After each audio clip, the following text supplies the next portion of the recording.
বলবে আমি কি আল্লাহ, তুমি কি বিশ্বাস করো? সে বলবে না, তুই দাজ্জাল। ওই যুবকটাকে ধরে চিরে ফেলে দিবে, চিরে ফেলে তার দেহের এক প্রান্ত একদিকে আর এক প্রান্ত আরেক দিকে ফেলে দিবে। এরপর আবার একে জীবিত করবে, জীবিত করে যুবককে আবার বলবে যে এখন কি বিশ্বাস হয়েছে যে আমি আল্লাহ? তখন যুবকটা বলবে এখন আরো স্পষ্ট বিশ্বাস হয়েছে তুই দাজ্জাল।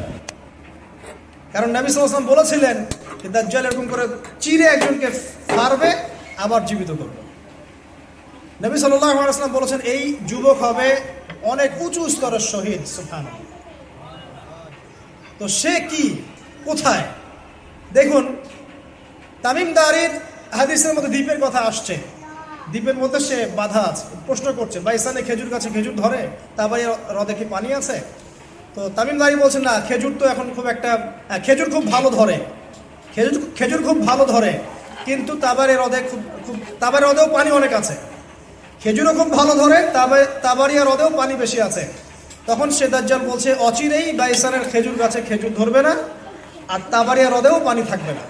এখন দেখেন এই খেজুর গাছের খেজুর নাই, তাবারিয়া হ্রদের পানিও নাই, লাস্ট 100 বছর এগুলো নাই। তো এগুলো সম্পর্কে মানুষ তো গবেষণা খুব একটা করে না, আর এগুলো আমরা তো খুব বেশি পড়াশোনা করা হয় না, ইউনিভার্সিটিতে পড়ানো হয় না।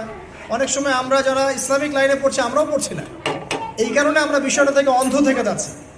যে জিউসদেরকে নিয়ে সে বিশ্ব শাসন করবে, সেই জিউসরা 2000 বছর পর্যন্ত জেরুজালেমে ঢুকতে পারে নাই।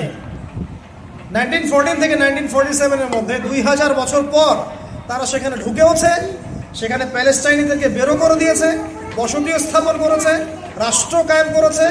এখন সারা বিশ্বকে সে চষে বেড়াচ্ছে। এটা ছিল না আগে।